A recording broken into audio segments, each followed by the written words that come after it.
What's up mga kabordya? Magandang umaga sa inyo at welcome to my channel. So meron naman tayong ituturo sa inyo kung paano po gamitin ang bills payment sa pagbabayad ng credit card. So ito po ang aking peddler ngayon. So atin pong susubukan na na-open ko na. So ang gagawin nyo lang po, click nyo lang po yung e-products. Okay. So sa e-products, siyempre, depende sa kung ginawa nyo ng authenticator or biometrics or spin. Okay? So sa akin, meron tayong top up. Kanina, wala akong wala akong load, no? Wala akong amount. So nilagyan ko lang ng top up. So ang ginawa ko lang, kilik ko lang yung top up. Then nilagyan ko lang ng account. Kunyari, amount. Kung lagyan mo 2,000, ganyan lang. Tapos next nyo, mamimili lang kayo kung anong payment method ang gusto nyo gamitin. So kung may pera kasi sa Union Bank, click nyo yan sa GCash, ganyan lang. Okay, so kanina ginamit ko yung GCash, so hindi ko na napakita sa inyo. So back lang tayo, dahil lang gagawin natin is magbabayad tayo ng credit card. Okay, so ang gagawin natin, click nyo lang tong kabila, yung credit card, yung pinaka bills payment. Okay, ngayon, ang laman ng aking wallet is nasa 800 lang. Okay, so ngayon, nakikita nyo, marami pong mga services dito, CO, makikita nyo yung telecom, utility, credit card. Okay, so pwede rin naman dun kayo sa bumalik lang kayo para hindi na kayo ang nakalagay naman dyan, credit card, bank wallet, i-click nyo lang direct yung credit card. Okay, hanapin nyo lang po yung credit card na babayaran nyo, Bank Commerce, BPI, yun lang po ang mga available ngayon. So halos na napakakunti lang. Sa akin kasi magbabayad tayo sa Security Bank.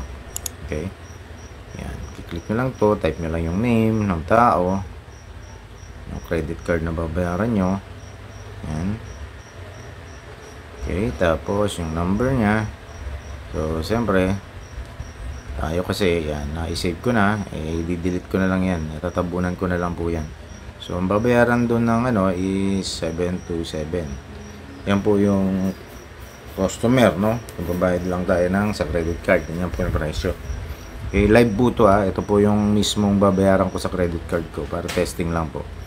Sa customer name, lagay nyo kung sino yung kung sino yung customer, no? Kasi sisingilin nyo siya siya yung nagpabayad sa inyo.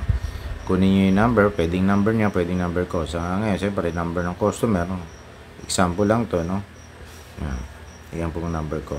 No? Done lang tayo, tapos save yung biller. Save nyo lang para every time na magpupunta tong biller na to at magbabayad ng credit card, may na kayo, hindi nyo na uulitin to. Dadagdagan nyo na lang ng amount.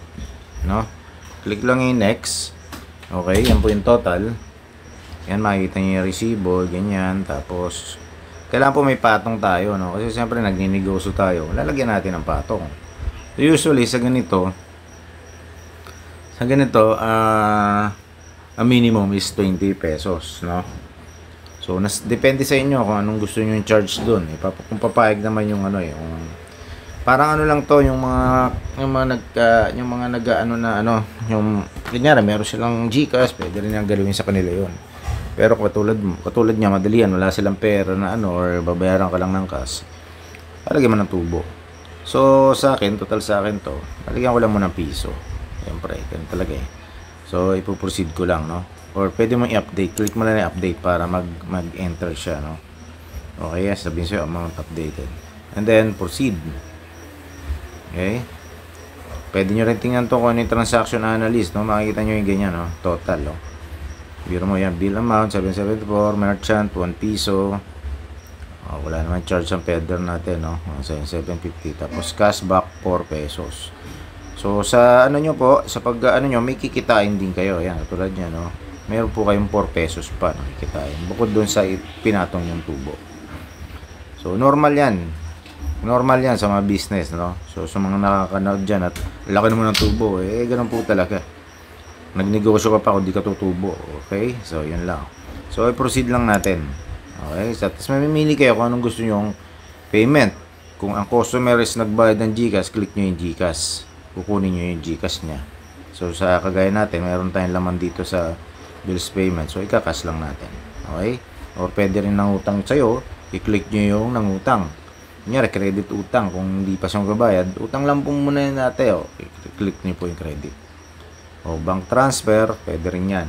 Yan yung paano naman sila magbabayad. Or kung paano mo sa babayaran. Galing sa bank. Okay? So yan, cash. Click na lang natin yung cash. Okay? So amount receives. Siyempre, yun yung payable. Siyempre, kung ano yung payable, exact amount. Click nyo exact amount. Kung ang binayad niya is 1,000, siyempre susuklian niya. Okay? So, yan lang. Then, after that, proceed. Yan, hintay lang tayo, no? So, pasensya na nga pala mga kaborgi, no? Medyo matagal akong nakapag-update sa inyo dito sa Peddler. Medyo busy lang. Hindi nakakapag-ganito, hindi nakakapag-edit. So, yan na po. Na-success na po yung payment natin. So, wala tayong change kasi exact amount. Tapos, pwede nyo i-view receipt. Yan. Sabay, ipiprint nyo to at bibigay nyo lang na to sa customer. Okay? Kung may ano kayo, kung meron kayong printer, pwede nyo i-diretso na i-print. Okay? Yan. Save to gallery. Save ano lang natin. Share receipt. Pwede mo i-share dun sa tao. So, gagawin natin. Tingnan na lang natin para alam nyo na rin. Share receipt. Yan, i-share nyo kung kanino nyo pwedeng share. O Facebook, or saan man. Save to gallery. Yan, masisave dyan sa gallery nyo. Okay? So yan, done na po tayo. After natin gawin, so back to home na tayo mga kaborgi. Okay, so yan lang. So, swipe lang tayo. So, hindi pa nababawas po yung tinap up natin. Yun, nakita nyo, nawala na po. Kanina, nandiyan ba, di ba? So, nawala na yon. So, ibig sabihin, pumasok na po yun. Kasi po, real time to ng pagbabayad natin, no? So yan, ayan naging detalye ng transaction nyo. Kumita kayo ng 4 pesos dun sa cashback, no? Yan yung ng Peddler, eh. So may cashback kayo ng 4 pesos, di ba? Tapos yung charge natin is piso lang. Pero usually talaga 20 yun. So to magiging total na 24 po ang kinita nyo. Okay? So yun lang, ganyan lang po ang pwede rin kayo dito sa mga sa magbabayad din kayo sa bangko. Sa bangko wala pa. Yung lang, puro credit card pa lang, no? Total, dito na rin tayo, pasukin na rin natin yung iba pang nating mga babayaran. Katulad ng telecommunication, Meralco, or wala palang Meralco dito kasi may sarili sila, no? Cable, memorial plan, sa loan, yan, Ion, utang, pwede rin dyan. Airlines, kung gusto nyo bumili ng ticket, pwede rin dyan. Payment gateway, yan, Dragon Pay, collection service, yan. Okay, sa mga BPI, sa mga credit cards, sa marami. Insurance, real estate, education, government. Ito sa government, yung mga SSS ata, dito, tingnan na natin. Bureau of Quarantine, Marine, National, wala dyan, SS, okay. So, yun yung mga nasa loob ng bills payment nyo. Okay? So, sa mga gusto mong negosyo dyan, pasukin nyo na itong Peddler mo. Libre lang naman itong Peddler na to. Siyempre, ang panaka parang lang, tulong nyo lang sa kanya sa pag-share sa kanila. At kung ano man, okay? So, yan, nasubukan na natin yung bills payment. Dati na rin tayo naman naglo-load dati kasi hindi na tayo naka-update. So, yan lang. Okay? So, yun na mga kaborgi. Hope na may natutunan kayo sa ating munting tutorials dito sa Peddler. At huwag po kayong makakalimot din mag-subscribe sa ating channel. Paki-like and share. At paki-click na rin po yung bell button para manonotify kayo every time na meron tayong ginagawang mga video. Yan po yung kung paano magbayad ng credit card gamit ang Peddler. Maraming salamat mga kaborgi. Paalam. Pasukin na rin pala natin yung tingnan na natin yung kasi di tayo nakapag kanina. So magpe-play. Ito, mga laro-laro lang to. Kung gusto nyo, everyday, dapat lagi kayo mag-click ng spin.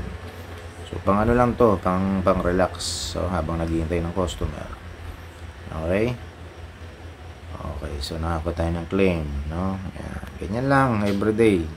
After matulog, after mag-closing, backup report, secure data para mag-sync po yung mga data nyo sa ating server, sa server ng Peddler. Para mag-iba man kayo ng telepono or tablet, may magagamit pa kayong iba. Okay? Or ma-save nyo pa, makakuha nyo pa yung mga file nyo. Okay? So, maraming salamat mga kaborgi. Ulit-ulit. Paalam.